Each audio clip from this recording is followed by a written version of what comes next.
Welcome to the Rotary Club of Nairobi podcast series.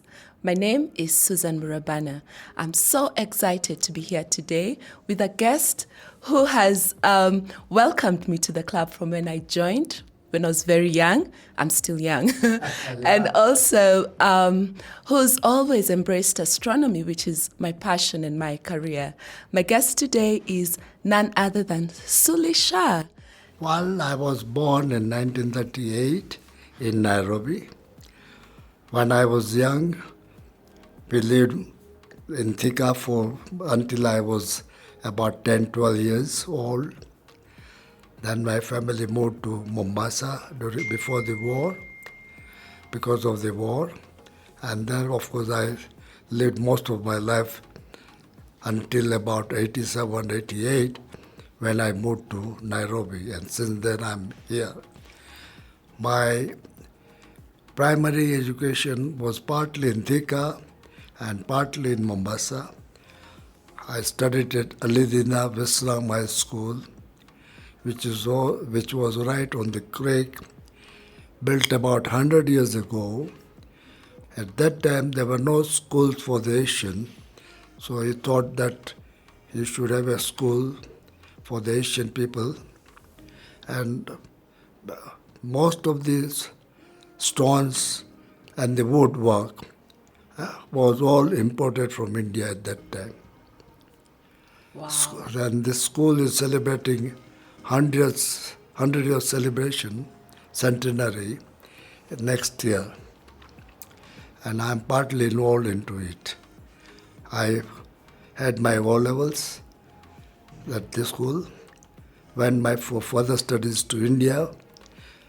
I had 4 years education and qualified as a Bachelor of Commerce. Then I returned to Kenya to join the family business. The day second of my arrival, I was offered a desk and a chair to sit on and start working. Around how old were you when you joined the family business? I would say I was about 21 years old. That's really young. Yeah, I was 21 years old, yeah. And of course, when I was young, then also I used to go to our office, which was in the old town. So That's Mombasa. Mombasa, yes, is Mombasa. Wonderful. So that was in Mombasa, in Old Town, Mombasa. Yeah. Mm-hmm. Then, of course, coming back to the present, so in 1963 we ventured into steel manufacturing. Initially, we used to import and sell the product in the local market. During the Korean War, the goods used to come via Tanga port because all the ports were congested, and they would be transported from Tanga to Mombasa and then to different parts of Kenya. Oh, okay. So Tanga in Tanzania, then to Mombasa in Kenya. Yeah. Okay. As I said, we are a family. Our family came to Kenya hundreds of years ago. In fact, in 2009, we celebrated our centenary in this country. Wow, 100 years in 2009. That is so nice. And I'm sure the listeners, there's so many young entrepreneurs or young people who want to get into entrepreneurship. Being in Kenya, what's the advice, the one or two things you tell them that you've learned over the years as an entrepreneur, but also as an entrepreneur in a family setting? Basically, you need to have passion. If you're not cut out to do business, naturally, and you are not serious, committed, then you don't succeed. The journey is with ups and downs. Downs will also come, but you don't fall down. You continue. Make sure you work hard and look at what the future will lead to. You have to dream, of course. If without dream, you cannot have passion as well. So For me, success comes when one is committed and is honest in his dealing. Shortcuts do not really help you. It only temporary benefit you might get it, but you should observe the laws of the land and continue the journey. That is so powerful. I look at you. How old are you, Suli? Well, I'm now 84, Blessed and I'll be 84. 85 early next year. You're blessed. I ask that because I know many of my friends and family talk about, I will retire, my retirement plan. But you're working, you're still in your office, you're still working. And I think that is such a nice, it's that patience you talk about as an entrepreneur. It's that commitment, that not taking shortcuts that you have demonstrated. Do you want to just talk a little bit about how you've maintained really good health for 84 years? What do you eat? Well, I'm a vegetarian. I've been, I had ups and downs, and health-wise, I had a stroke in 1992. But I came out. It was a lot of what you call not push, but there's big efforts being made by different members of my family, and I was made to walk without stick. It says you don't take a stick, otherwise you will become dependent. So they told me to become independent, and I continued with my daily affairs after 2 or 3 months. And since then, I've been very regular in my day's program. And then for the first thing in the morning, I do my breathing exercise, some yoga postures, not difficult one, stretches only. And then in the evening, I just have a walk, almost 45 minutes these days. But prior to that, I used to swim as well because we had a swimming pool in Mombasa. So I kept myself fit. I'm a vegetarian, of course, I said, and occasionally have a glass of wine, which improves your mood for the day. Good. I was hoping you'd say wine. A glass of wine. Diet, vegetarian helps. Walking. I'm going to get swimming on my program too. I want to look like you when I'm 84. And I just read an article where, maybe it's a lie, this man, a Dutchman, said he is going to try and change his age to be 20 or 30 years younger because he's looking fit. So you could as well just go back to say you're 60 something because you look much younger than some of the people I see. And it's diet, it's exercise, and it's something we have to talk about.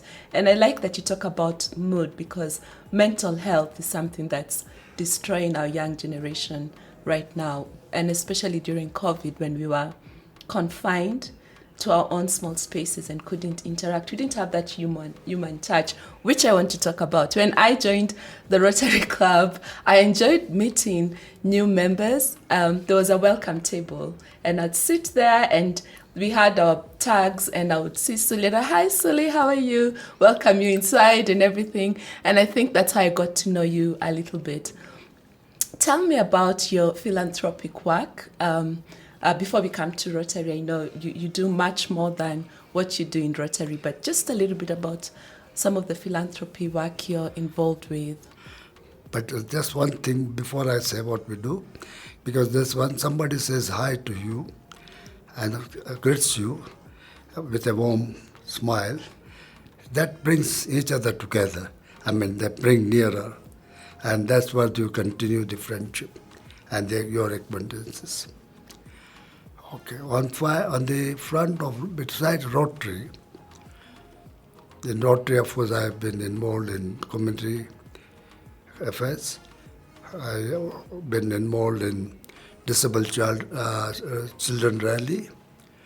I was heading it initially for about 2 years when our club had taken the lead. At that time, were hardly 6 or 7 clubs around in Nairobi. In fact, in Nairobi, it was a occasion when the disabled children were transported from different parts nearer Nairobi, as far as Thika and Machakos. They were ferried by bus, which were all donated. I mean, the people who have come forward to provide the transport, and the whole day we used to take care of them. At that time, the food parcels were prepared at Oswald Community Hall. We would do it in the evening, and next day early morning, they were transported to Jamboree Park. Besides that, of course, this one main activity I probably would say that it is still continuing. It was initiated when the Manu Bhai was the chairman of the club, in memory of his elder brother, who was also a Rotarian, and he was president of Rotary Club of Mombasa. In Rotary, I've been involved in cataract operations of the eye. I also was involved in the water, where we were providing small water kiosks, pumping and extra. As far as my family and my other activities, we have a family foundation called Premchandbhai Foundation. This does a lot on the education front, on the health front, and in elevating the poverty in the country. But since the COVID, we've been involved in donating food parcels to the affected people. We did it in 2021, quite a lot. And this year, because of the drought, we now have concentrated in donation of food parcels to the drought areas and to the needy people. We have done in different counties. We have done in Mariakani, Kilifi, Tana River, Machakos, Kitui, Masai Mara, and many other counties. And still is continuing. We do it in conjunction with the other organization, but me as the donor for the same. They are the people who distribute on our behalf. To that extent, a lady in Voi went around the area and delivered food parcels to the all ladies or all the members of the members of the community who were not able to come to Voi at the center to take the parcels. So there was outreach. She went and looked for the people who were not able to come. That is really powerful. I also have seen your photos of the philanthropic work continuously doing as your families and your companies come together to support, the people in need. And it's in all these different sectors. You've talked about the health sector. You've had the medical camp that you do every year in the coast, where you get all these people to come for eye checkup, ear checkup, COVID vaccines. And health is such a key thing. It's one of the SDGs, health, having good health. And then there's education, which is, I think, number 4 in the SDGs.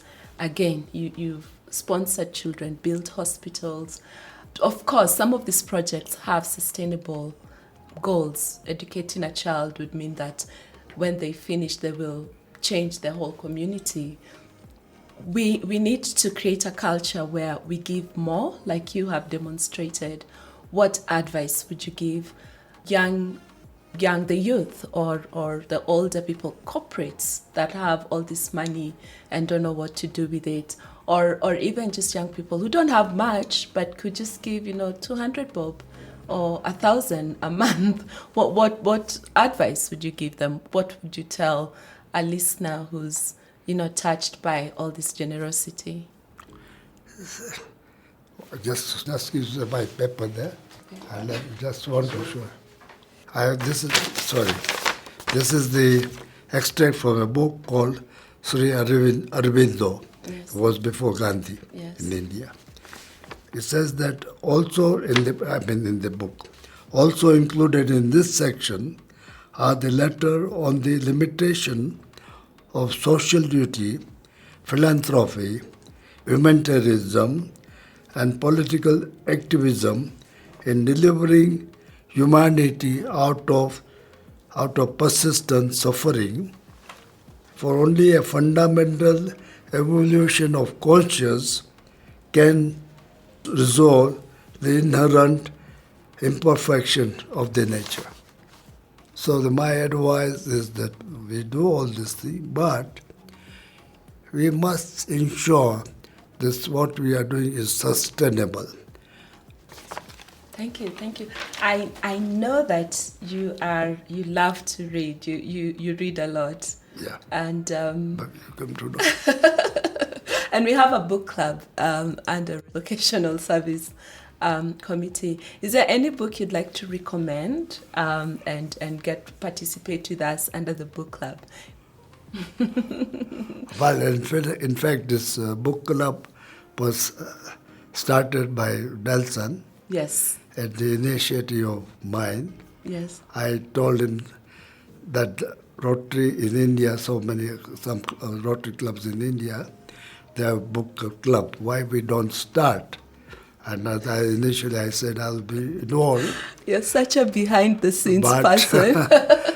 But unfortunately, I got so many reading to do that I got other reading to do.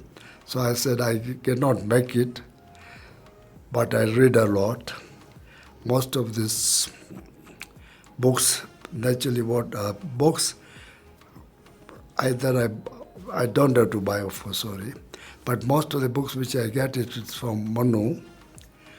For whom I read, I underline some of those ideas, some of these writing, for him to look at later on. Or sometimes, what I've shown just now, I type it and give to him to what the gist of the book is about. So you have your own book club, you and Manu. I can show you where that book's. I've read a lot of. There's a book called Homecoming by Gichukia. I've read it. I've also proofreading for the book of Modi Awori. You did the proofreading? Yeah. Oh, wow. Because Manu he gave to Manu to write forward for him. And then I read it for Manu and told him what to write about it, for example. So that I have done. I think we should suggest that book for the book club. I put it, yeah. Yes, and get it as a review. And I have a book I'd like to lend you to read. It's called Endurance. It's about an astronaut, the first one who went to space and stayed there for 1 year. And his twin brother is also an astronaut. Would you like me to lend you that book to read? Maybe I can have a look at it and feel like reading I do it. So I'll drop it by when I'm in the area. We've talked a lot about your interest, and I like that you're such a behind-the-scenes person. I didn't know you were instrumental in getting Nelson to start the book club, which is just a project in its own, and he's done a wonderful job with it. I wanted to bring you to Rotary now, and just to Rotary. When did you join Rotary, and what inspired you to become a Rotarian? I joined Rotary Club in 1991, and basically when I moved from Mombasa, I was also involved in the Lions Club. But then Manu one day told me, let's go to Rotary meeting. There was lunch on Thursdays. So the lunch brought you to Rotary. So it took me there a few times. Then he says, introduced to me to different members of the club. And of course he mentioned that he's a potential Rotarian. And I came to know quite a number of them. And eventually I became a Rotarian. Because even when I talked about my family trust and all we do, I'm also involved in other foundations as well, where we do this sort of work as well. Yes. So this inspired me to become a Rotarian, and since today I'm a Rotarian. I'm although exam member, I still continue to attend fellowship meetings. I enjoy them. I enjoy meeting people. That gives me a change for the day. I'm allowed to say this. You're one of my favorite Rotarians because I can call you anytime and say, Suli, can you do this? No. And you come to the club diligently. No. I will tell you most of the senior Rotarians and some more joined thereafter. Yes. Most of them, like you even, most of them, because some people greet you, talk to you.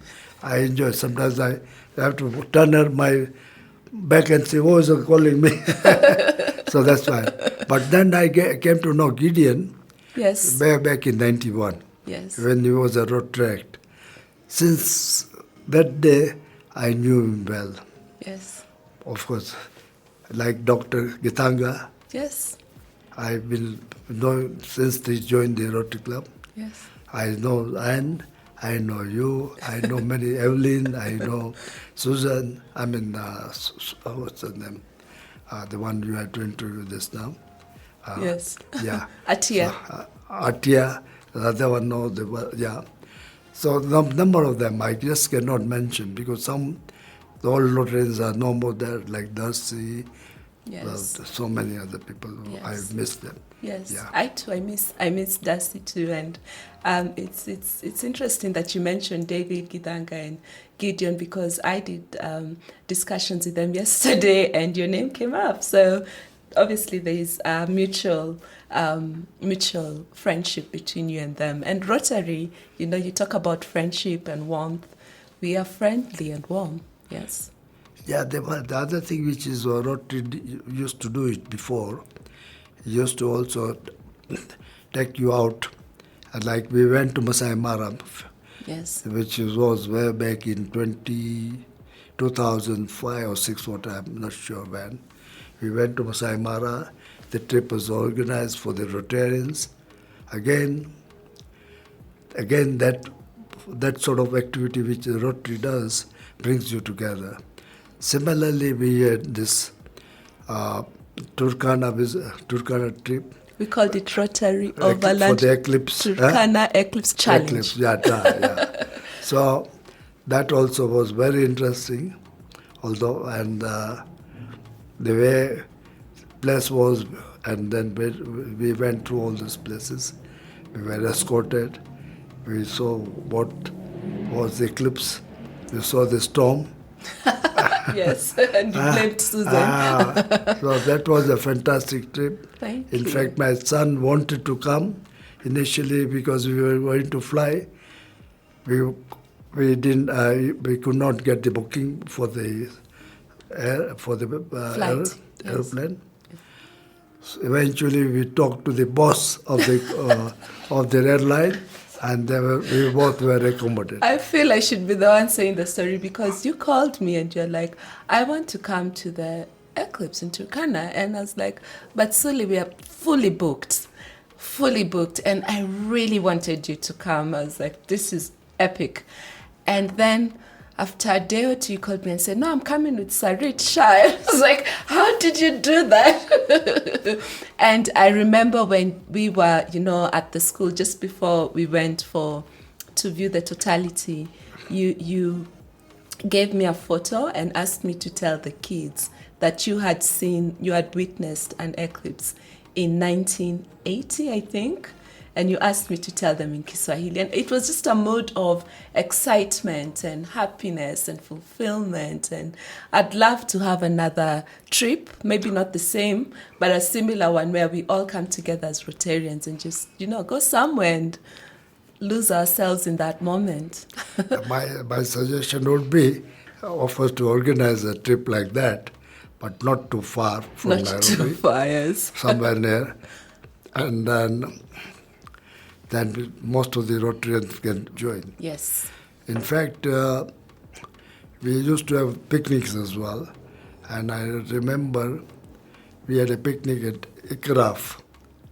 Ikraf, next to the UN. Yeah. Yes. And that was also one of those sort of gathering which most of the Rotarians came for the occasion.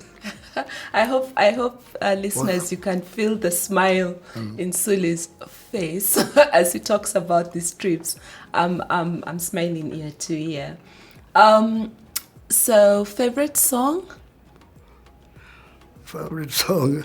Well, I am not a singer, but of course I like music more than songs, and then I like sitar, violin, piano, Yes. that sort of thing I enjoy. Music I enjoy. Yes. Wonderful. And favorite movie? Favorite movie is, of course, James Bond. James Bond! Yes! 007 and yes, cool. That's a good one.